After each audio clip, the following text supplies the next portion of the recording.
Hello, everybody. Welcome to this episode of Unlimited Unlocked, where I'm going to do my top 10 Xbox games of 2021.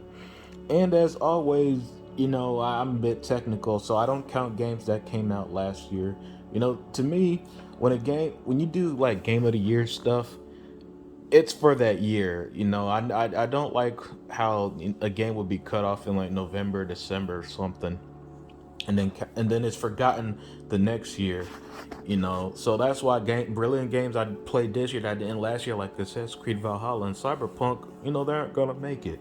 But still, let's jump into it. At number 10, I got Outriders. Yeah, this is a game that at the time it came out back in April took me by surprise. The gameplay in particular, the story and stuff was, for the most part, I'd say on the generic side, but it was all about that gameplay. That gameplay was tough. It was fast paced. The the powers you have was just so awesome. I really enjoyed that game. Uh, it had its flaws. Its share of glitches and stuff that I didn't experience too much. Like, people lost their game saves and crazy stuff like that. You know what I'm saying? Which that happened to me on actually near replicant, where I lost my save due to the bullshit glitch. So I understand the frustration there. But yeah, gameplay's wild. It was fun. The one negative I did kind of have is that it definitely was meant for co-op more so than solo play. Solo play at times got just a little too damn hard. But yeah, that's number 10. At number 9, I have The Medium. Now, The Medium came out in January, and you follow this lady Marianne, and this was a great psychological horror game that did this really cool. It had two engines running at the same time, which is why it was only on the Xbox Series S and X consoles at the time, right? So the two engines, you'd simultaneously do the gameplay that way. And while it was slower paced, it actually paced itself quite well, and the payoff was pretty brilliant. Yeah, the Medium at an easy number 9 spot. Uh, it's try it. I believe it's still on Game Pass. It's not. It's $30 physically on the Xbox. At last I saw. Yeah, the Medium at number 9. At number 8 is The Artful Escape. Now, this was a cool little indie game. The game wasn't that long, but I enjoyed it. With the gorgeous colors, the unique art style, it even the story it told was pretty intriguing. It was a rhythm game, so most of the gameplay pretty much dealt with running right and then hitting sequences for the boss battles. It wasn't difficult at all, but sometimes you need a chill game like that. Something that just slows the pace. It's not pushing you too hard, but it's enjoyable. And look, definitely one thing that I say, the colors in the game are just gorgeous. The world you go to, as your character finds himself, he's a teenage boy, and he runs into Violetta and all this other stuff. The Artful Escape, it's not a game that I usually praise, but hey, it won me over. At number 7, I got Halo Infinite. Admittedly, I haven't put in the most time into Halo yet. This is their largest campaign ever. And the game just came out early December, but the gameplay is so damn good. That is, and look, I'm a gameplay guy at the end of the day. That's why a game like Outriders could make my top 10 due to the gameplay, and same with Halo. The gameplay is just so smooth, man. This game is just something else. 343 really did it, knocked it out the park. And and this game also has a surprising amount of heart. I mean, the interactions between the weapon and Master Chief are a lot of fun. The grunts are hilarious, and there are even some nice little serious moments here. So yeah, Halo Infinite at number 7 spot is just perfect for me. Then at number 6, we've got Forza Horizon 5, one of the best racing games, arguably the best racing game I've ever played. Forza Horizon 5 is a masterpiece of a game. And really, if it wasn't because I'm such a big fan of games like RPGs and stuff, this would have been higher on the list. But admittedly, I did enjoy games more than Forza. But Forza, you can't miss it, man. The quality of Game Pass this year was unbelievable. Hell, so far, every game on the list so far has been on Game Pass, actually. That's how good Game Pass was in 2021 and Forza Horizon 5 with just spectacular racing, unbelievable graphics. I mean, the graphics so good, I'm stunned that it runs on the Xbox One, that 8, 9-year-old hardware. However the hell Playgrounds Games did it, it's beyond me.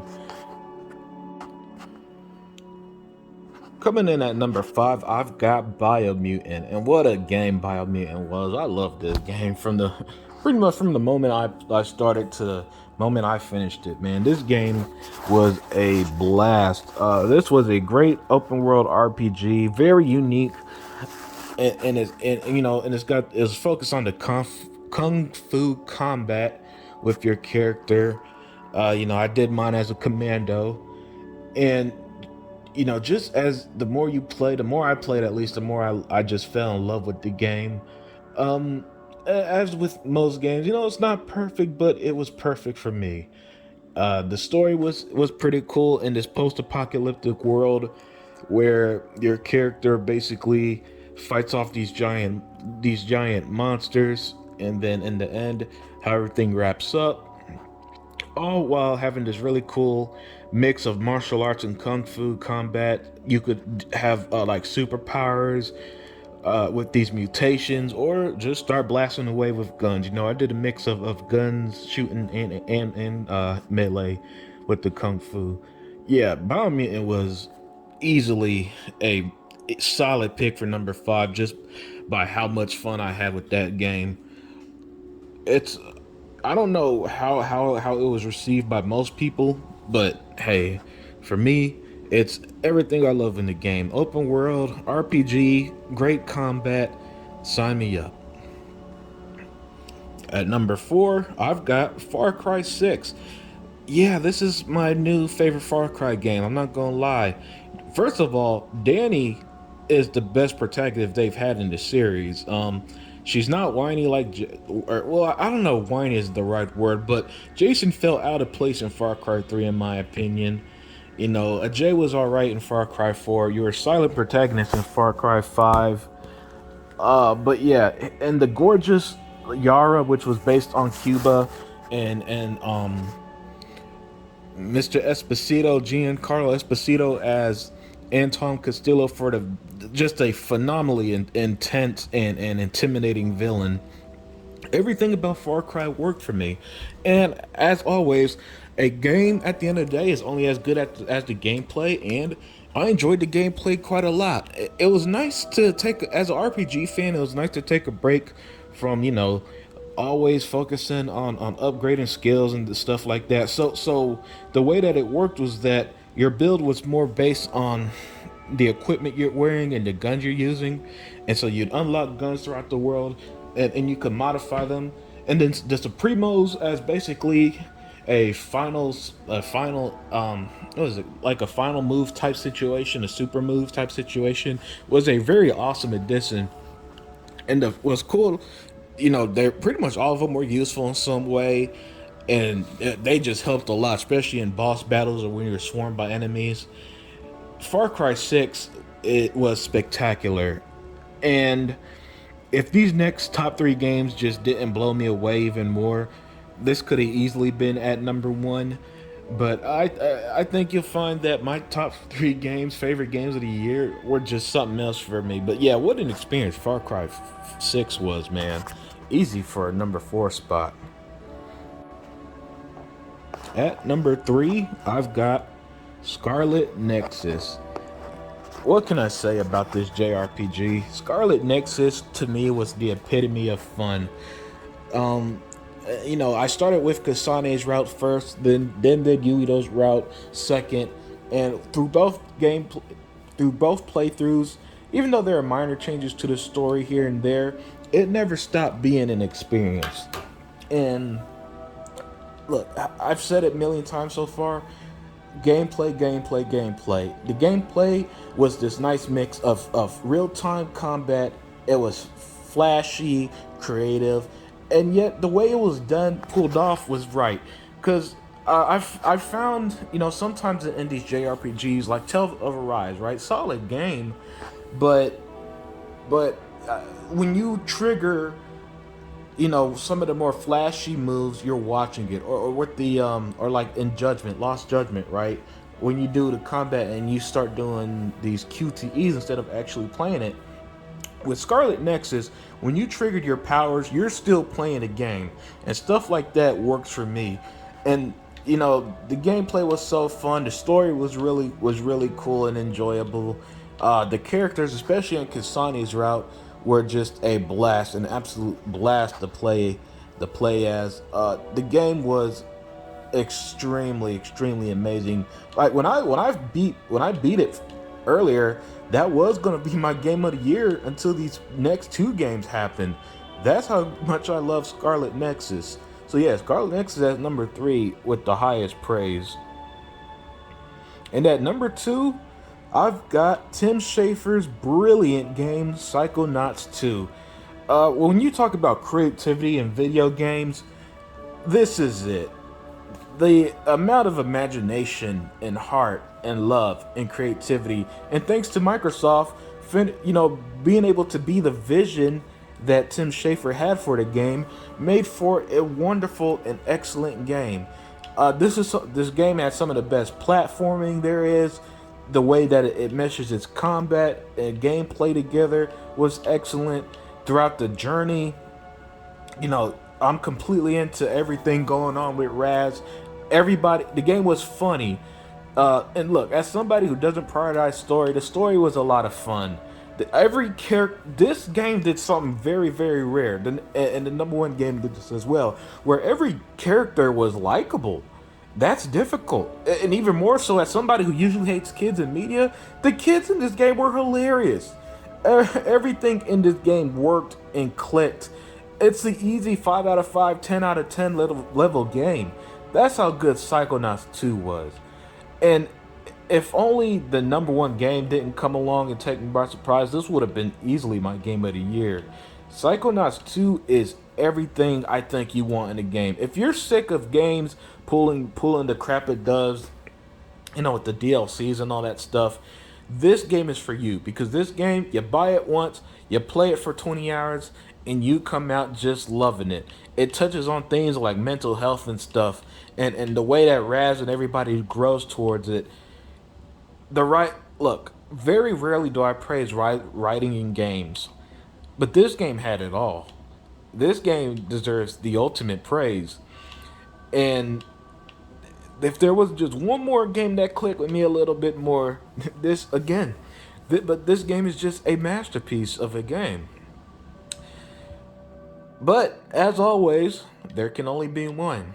And the number one spot for me, my 2021 game of the year, was Marvel's Guardians of the Galaxy. Now, it's no secret that I love comic books, I love superheroes, I love superhero related games. Hell, I made a whole video showing all my superhero games that I have, like all 30 or 40 of them or whatever it was. So, it's no surprise that Guardians of the Galaxy click with me, but most importantly, it's just an amazing game in general. Star-Lord and the crew. Now, first of all, this game did something, again, like Psychonauts 2, where every character was likable. Every member of the crew was a ton of fun. The game, again, was hilarious. They played so well off each other. I enjoyed Guardians of the Galaxy more than both of the movies. That's how much I love the game, right?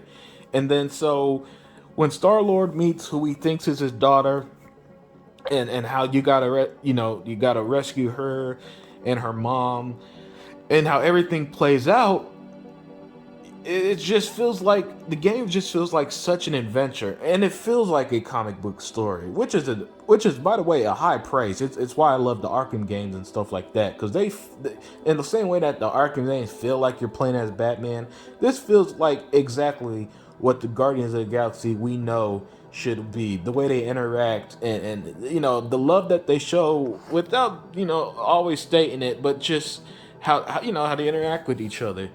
And the best part about it, the gameplay fit the theme perfectly. What do I mean by that? Well, the way that the combat works, right, is that you play as Star Lord, and then each member of the Guardians, you know, you could use their powers in secrecy to do different things. You know, maybe you need some healing, right? And Groot will heal the team. Um, uh, what's his name? Rocket will shoot bombs. Gamora would do high damage with her sword and stuff like that. And Drax would stagger enemies, right? It's stuff like, and then the way it all brings together is just wonderful. Not only that, you could bring them together, and then Peter Quill will give these motivational speeches, and they'll give you benefits and boosts, right? And so I'm playing this game, I'm enjoying it, I'm having excuse me, I'm having fun with all the bosses, the boss fights in each combat and stuff. And you know, the game, it's just, it was just so good, and by the time I was done, it's like, oh, how can this not be my game of the year? You know what I'm saying?